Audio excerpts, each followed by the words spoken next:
Hello students, we were on chapter 11 theory of supply. Theory of supply में हमारा last topic रहता है that is price elasticity of supply. हमने पहले demand वाले चैप्टर में प्राइस इलास्टिसिटी ऑफ डिमांड किया था.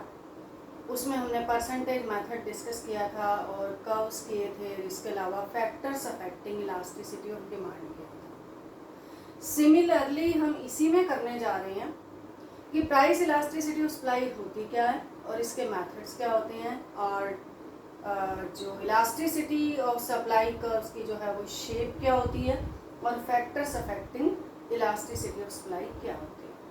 सबसे पहले प्राइस इलास्टिसिटी ऑफ सप्लाई क्या होती है. अभी तक जो हमने इस चैप्टर में स्टडी किया वो क्या था कि सप्लाई में चेंज आता है due to change in price.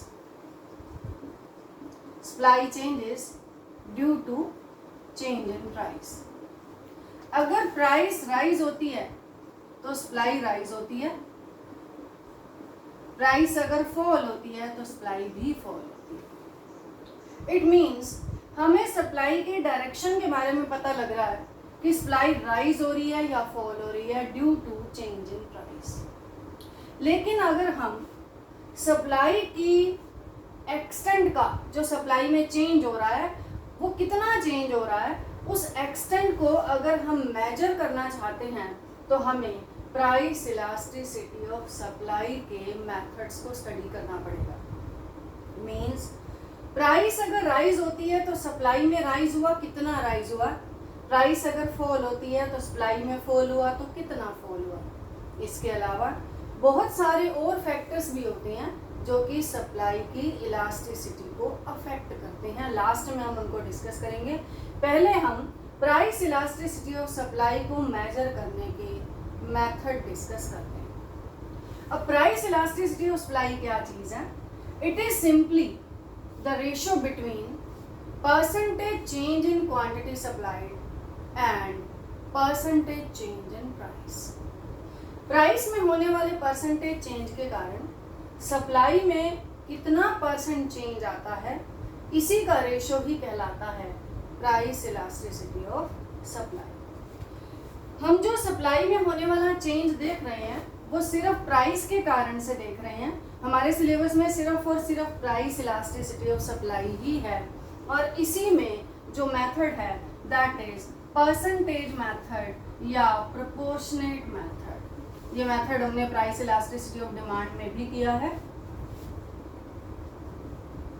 एक ही बात है परसेंटेज मेथड या प्रोपोर्शनेट मेथड. तो परसेंटेज मेथड के according elasticity of supply is equal to ES लिखा है मैंने is equal to percentage change in quantity supplied divided by percentage change in price.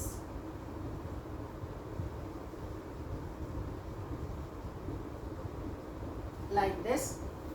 ये इनिशियल फॉर्मूला है. इलास्टिसिटी ऑफ डिमांड वाले फॉर्मूले में हमने स्टार्टिंग में माइनस लगाया था क्योंकि प्राइस और डिमांड में नेगेटिव रिलेशनशिप है.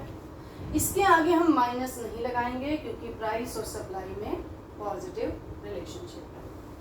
अब ये जो फॉर्मूला है percentage change in quantity supplied का हम इसको आगे ऐसे लिख सकते हैं P1 minus P upon Q1 minus Q1 minus Q upon Q into 100 divided by P1 minus P upon P into 100.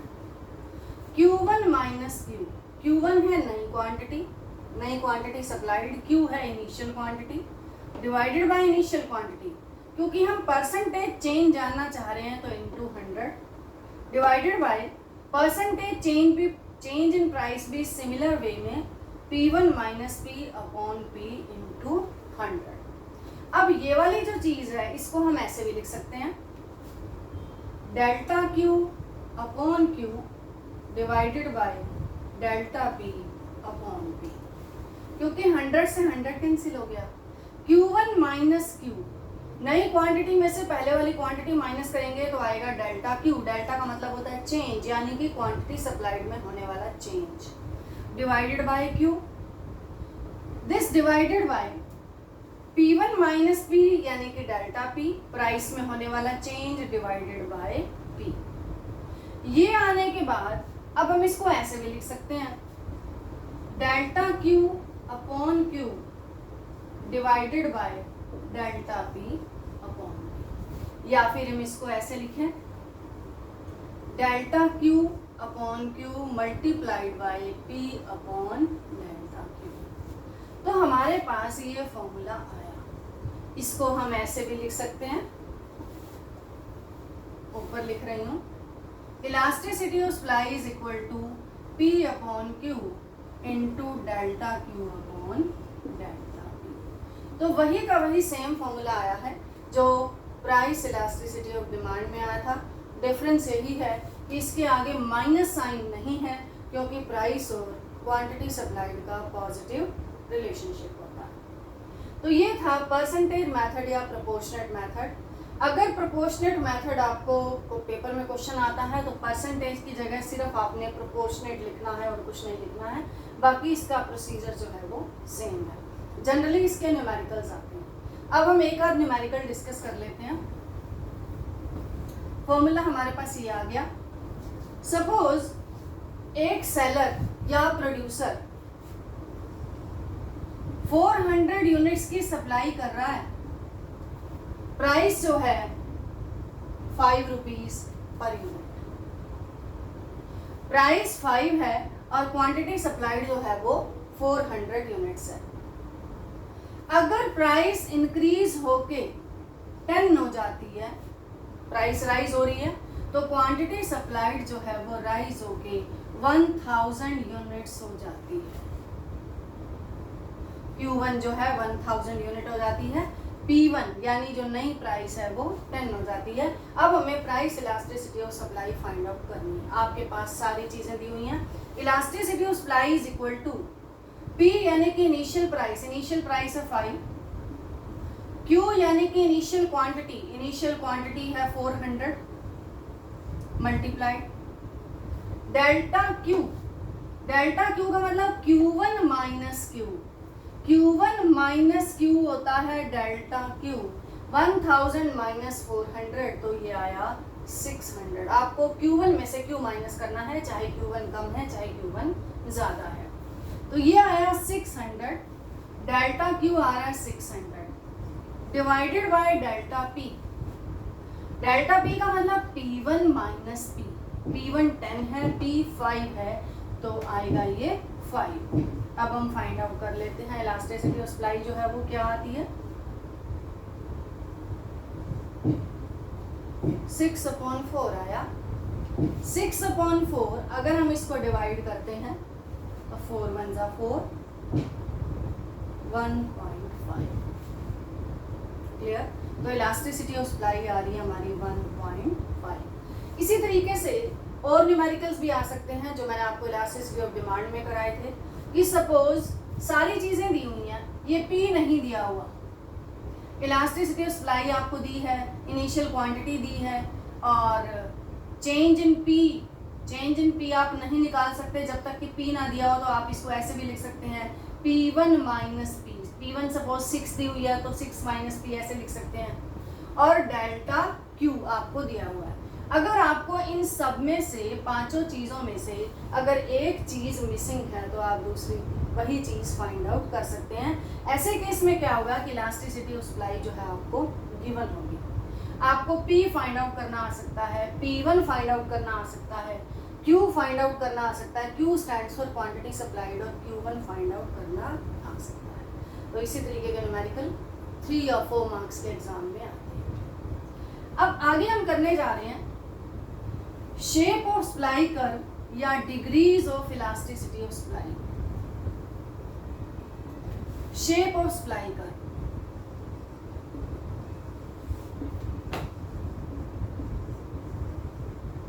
इसको डिग्रीज भी कहते हैं, degrees of elasticity of supply. अब इसमें हम देखेंगे डिफरेंट कर्व्स। मान लीजिए सप्लाई कर्व जो है वो स्ट्रेट लाइन है और पॉजिटिवली स्लोप्ड है, क्योंकि आपके सिलेबस में ज़्यादातर लीनियर फंक्शंस दिए हुए हैं और लीनियर फंक्शन में स्ट्रेट लाइन बनती है। तो अलग अलग कर्व्स में इलास्टिसिटी ऑफ सप्लाई क्या होगी तो हम डिस्कस करते हैं। सबसे पहले हम कर रहे हैं, अगर ये सप्लाई कर्व क्वांटिटी सप्लाइड हम ले रहे हैं एक्स एक्सिस पर और वाई एक्सिस पर ले रहे हैं हम प्राइस। अगर ये सप्लाई कर्व ओरिजिन से शूट होके निकलता है, if it starts from origin SS curve it is positively sloped, तो इलास्टिसिटी ऑफ सप्लाई होगी इक्वल टू 1। अब नो मैटर ये कोई एंगल बनाए, चाहे ये ऐसा एंगल बनाए चाहे ऐसा एंगल बनाए, ये ओरिजिन से निकलता है सप्लाई कर्व, तो इलास्टिसिटी इस केस में होगी इक्वल टू 1। इक्वल टू 1 को यूनिटरी इलास्टिक सप्लाई कहते हैं, यानी जितना प्राइस में चेंज आएगा, जितने परसेंटेज उतना ही क्वांटिटी सप्लाइड में चेंज आएगा। ये थी पहली सिचुएशन जिसको यूनिटरी इलास्टिक सप्लाई कर्व कहते हैं। यूनिटरी यानी equal to 1, unitary elastic supply curve. अब दूसरी सिचुएशन में हम क्या देख रहे हैं, वही सेम लेना है कि क्वांटिटी सप्लाइड एक्स एक्सिस पर और वाई एक्सिस पर जो है प्राइस है। अगर ये सप्लाई कर्व वाई एक्सिस से स्टार्ट होता है, ऐसा बनता है, if it starts from Y axis SS curve बनता है, तो इलास्टिसिटी ऑफ सप्लाई होगी ग्रेटर देन 1। ग्रेटर देन 1 का क्या मतलब है कि क्वांटिटी सप्लाइड में ज़्यादा चेंज आएगा due to change in price. आप 2 पॉइंट्स लगा के भी देख सकते हैं। सपोज इनिशियल क्वांटिटी ये है और इनिशियल प्राइस ये है इस सप्लाई कर्व पर। सपोज प्राइस इंक्रीज हो गई, आप देख रहे हैं कि प्राइस इंक्रीज होके प्राइस इंक्रीज हो गई OP1 इतना चेंज आया, प्राइस में इतनी राइज हुई। अब इस प्राइस में इंक्रीज होने के कारण जो क्वांटिटी सप्लाइड में इंक्रीज हो रहा है वो ज़्यादा हो रहा है और प्राइस में होने वाला चेंज क्या है, कम है। तो अगर क्वांटिटी सप्लाइड में ज़्यादा चेंज आता है और प्राइस में लेस चेंज आता है, तो जो इलास्टिसिटी ऑफ सप्लाई आएगी वो ग्रेटर देन 1 आएगी। ग्रेटर देन 1 इलास्टिसिटी को कहते हैं इलास्टिक सप्लाई। इलास्टिक सप्लाई जो ग्रेटर देन 1 आए तो इसका मतलब सप्लाई क्या है, इलास्टिक है, यानी सप्लाई में चेंज ज़्यादा आ रहा है और प्राइस में चेंज कम आ रहा है। तीसरी सिचुएशन है कि जब सप्लाई कर्व एक्स एक्सिस से स्टार्ट होता है,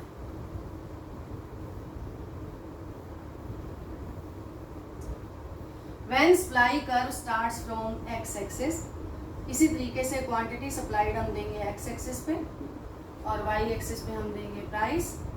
सपोज सप्लाई कर्व ऐसा बना एस एस, ये एक्स एक्सिस से स्टार्ट हो रहा है, यहाँ से स्टार्ट हो रहा है। अब आप देख भी रहे होंगे कि this curve is steeper than earlier. पहले वाला जो है वो पहले वाला इस तरीके का था, ये थोड़ा फ्लैटर कर्व था, ये स्टीपर कर्व है। इसमें कैसी होती है इलास्टिसिटी ऑफ सप्लाई, इसमें होती है elasticity of supply less than 1, 1 से कम होती है।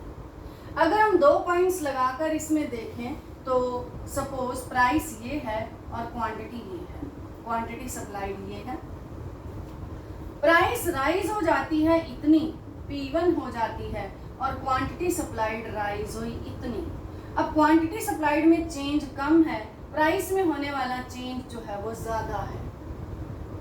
क्वांटिटी सप्लाइड चेंजेस, लेकिन चेंज क्या है, कम है due to change in price. तो आप फॉर्मूला भी लगा के देख सकते हैं। सपोज ये चेंज 2% है और ये 5% है, तो 2/5 जो भी वैल्यू आएगी वो 1 से कम आएगी, इसलिए इलास्टिसिटी ऑफ सप्लाई होती है लेस देन 1। लेस देन 1 जो इलास्टिसिटी होती है इसे कहते हैं in elastic supply. In elastic supply का ये मतलब नहीं है कि सप्लाई में कोई चेंज नहीं है, सप्लाई में चेंज है लेकिन थोड़ा चेंज है due to change in price. ये थी 3 सिचुएशंस कि जब सप्लाई कर्व ओरिजिन से शूट हो तो इक्वल टू 1, जब y एक्सिस से शूट होता है तो ग्रेटर देन 1, जब x एक्सिस से शूट होता है तो लेस देन 1। इसके अलावा दो एक्सट्रीम केसेस भी होते हैं degrees of elasticity of supply के, परफेक्टली इलास्टिक और परफेक्टली इनइलास्टिक। एक्सट्रीम केसेस कौन से हैं? जिसमें इलास्टिसिटी ऑफ सप्लाई जीरो होती है, zero elasticity of supply, zero elasticity of supply में कर्व कैसा बनेगा? क्वांटिटी सप्लाइड लेंगे आप एक्स एक्सिस पे और वाई एक्सिस पे लेंगे प्राइस। सप्लाई कर्व बनेगा आपका like this, vertical parallel to Y axis. Parallel to Y axis supply curve बन रहा है। इसका क्या मतलब है कि प्राइस ओपी है तो क्वांटिटी सप्लाइड ओक्यू है। प्राइस अगर राइज हो रही है OP1 तो भी क्वांटिटी सप्लाइड इतनी है। प्राइस अगर फॉल हो रही है OP2 तो भी क्वांटिटी सप्लाइड इतनी है। यानी क्वांटिटी सप्लाइड में कोई चेंज नहीं है due to change in price. अगर क्वांटिटी सप्लाइड में कोई चेंज नहीं है तो चेंज इन क्वांटिटी सप्लाइड तो जीरो हो गया, डिवाइडेड बाय आप कुछ भी लिख लें तो वैल्यू क्या आएगी? जीरो। इसलिए elasticity of supply in this case is zero, जिसे कहते हैं perfectly inelastic supply.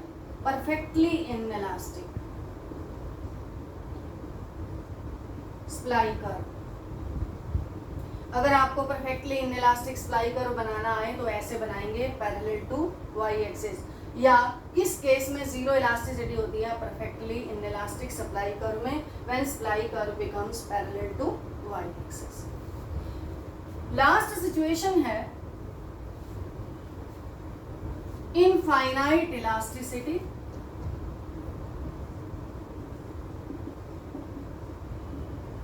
Infinite elasticity में क्या होता है? कर्व बनता है parallel to X axis. Quantity supplied we take on x axis and price on y axis. Curve is like this, supply curve parallel to x axis. It means OP price पर कितनी भी quantity की supply की जा सकती है, OQ या OQ1 या OQ2। ऐसे में जो सप्लाई कर्व इन पॉइंट्स को ज्वाइन करने पे बनेगा पैरेलल टू एक्स एक्सिस बनेगा। तो ऐसे में इलास्टिसिटी ऑफ सप्लाई जो होती है वो इन्फिनिटी होती है। इस इन्फिनिटी इलास्टिसिटी ऑफ सप्लाई को कहते हैं perfectly elastic supply. Perfectly elastic, जिसमें इलास्टिसिटी क्या आती है? इन्फिनिटी आती है। तो ये थी 5 degrees of elasticity of supply या शेप ऑफ सप्लाई कर्व। ये डिस्कस करने के बाद अब लास्ट टॉपिक हम डिस्कस करने जा रहे हैं, इसी में factors affecting elasticity of supply. आप इसको मिक्स मत कर दीजिए, क्योंकि इसी चैप्टर में पहले हम कर चुके हैं फैक्टर्स अफेक्टिंग सप्लाई, लेकिन ये क्या चीज़ है? Factors affecting elasticity of supply. Elasticity of supply को कौन कौन से फैक्टर्स अफेक्ट कर रहे हैं?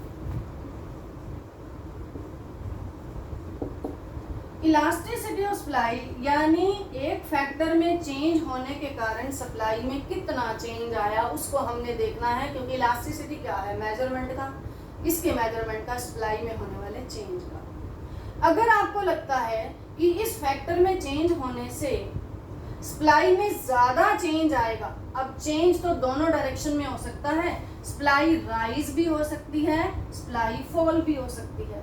यहाँ हम चेंज की बात कर रहे हैं, राइज या फॉल की बात नहीं कर रहे। अगर आपको लगता है कि सप्लाई में चेंज जो है वो ज़्यादा आएगा तो इसका मतलब इलास्टिक सप्लाई, और अगर आपको लगता है सप्लाई में चेंज कम आएगा तो इसका मतलब इनइलास्टिक सप्लाई। ज़्यादातर ये दो बातें हुई हैं factors affecting elasticity of supply. तो इसी में पहला फैक्टर है नेचर ऑफ इनपुट्स। अब आपको मालूम है किसी भी चीज़ को प्रोड्यूस करने के लिए इनपुट्स की ज़रूरत होती है। इनपुट्स क्या होते हैं? Land, labour, capital, entrepreneur, raw material आ जाता है, इलेक्ट्रिसिटी के खर्चे आ जाते हैं, ये सब आता है।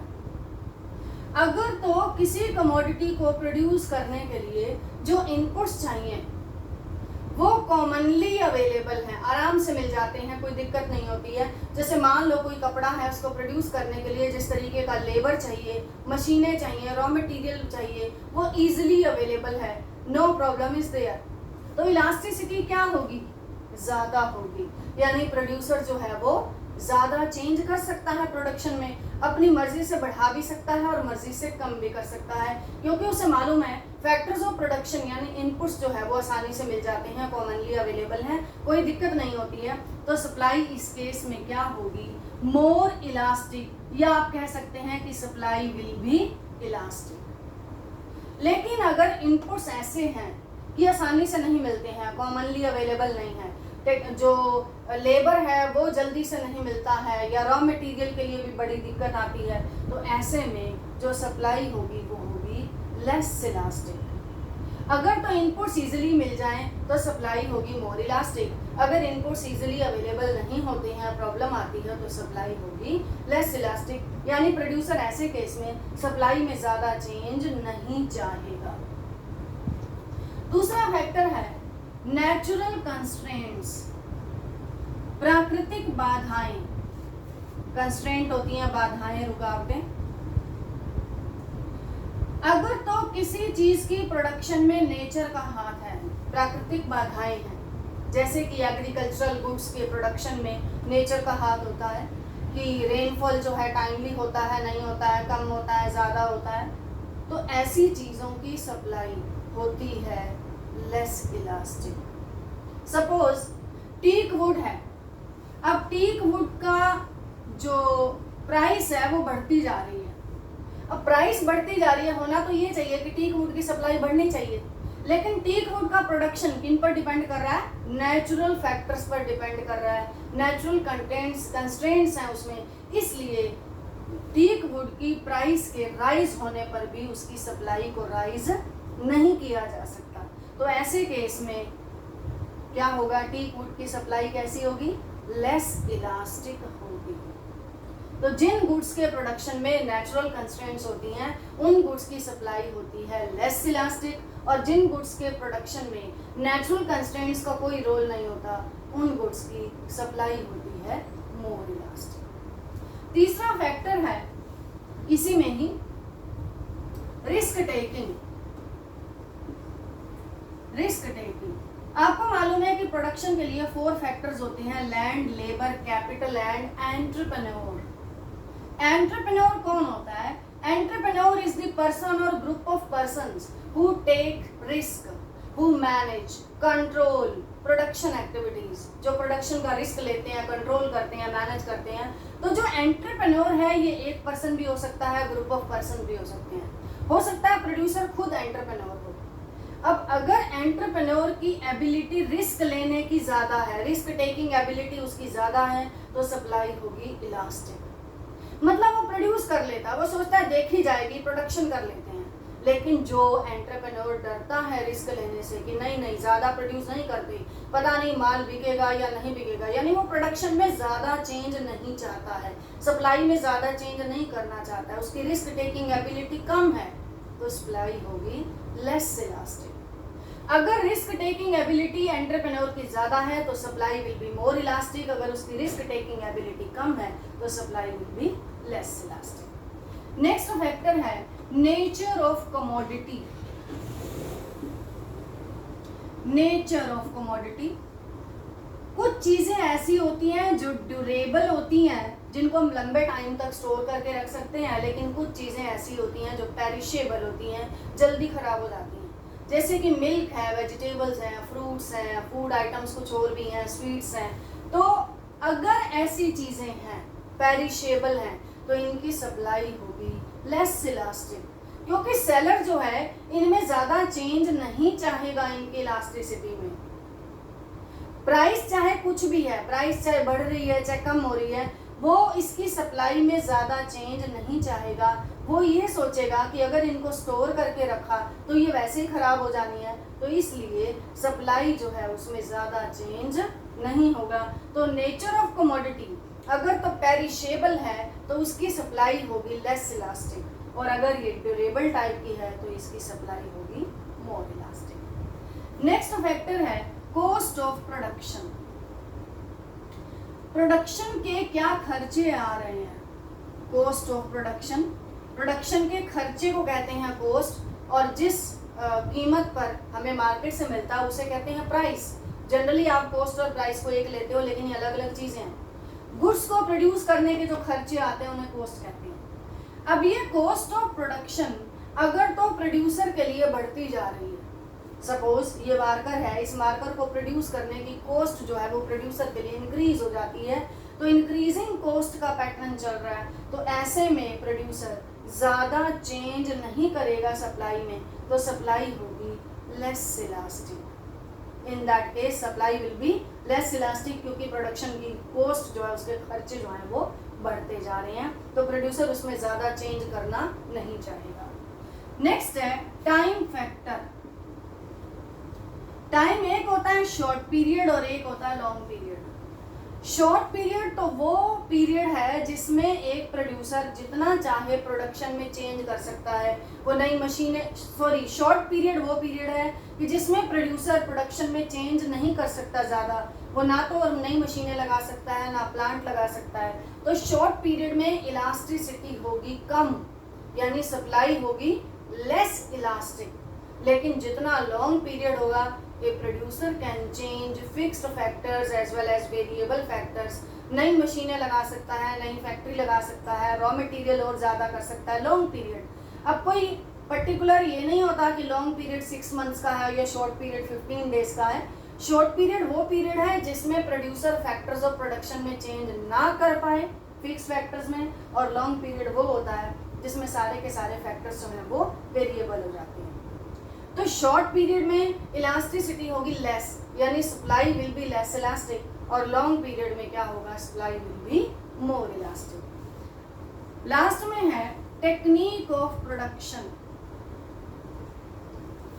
हर प्रोडक्शन की टेक्निक होती है, तो अगर ये प्रोडक्शन की टेक्निक बड़ी कॉम्प्लेक्स है, मुश्किल है, एक्सपेंसिव है यानी कि महंगी है, तो सप्लाई होगी लेस इलास्टिक, क्योंकि प्रोड्यूसर जो है इसमें प्रोडक्शन की टेक्निक को जल्दी से चेंज नहीं कर पाएगा, क्योंकि कॉम्प्लेक्स टेक्निक है, ऑलरेडी जो है महंगी टेक्निक है, तो सप्लाई होगी लेस इलास्टिक। सप्लाई को ना तो ज़्यादा बढ़ाएगा ना ज़्यादा कम करेगा, लेस इलास्टिक का यही मतलब है। लेकिन अगर प्रोडक्शन की टेक्निक सिंपल है तो सप्लाई होगी मोर इलास्टिक, तो वो सप्लाई को अपनी मर्जी से ज़्यादा बढ़ा भी सकता है और कम भी कर सकता है। इसी के साथ ही आपका ये theory of supply chapter complete हो।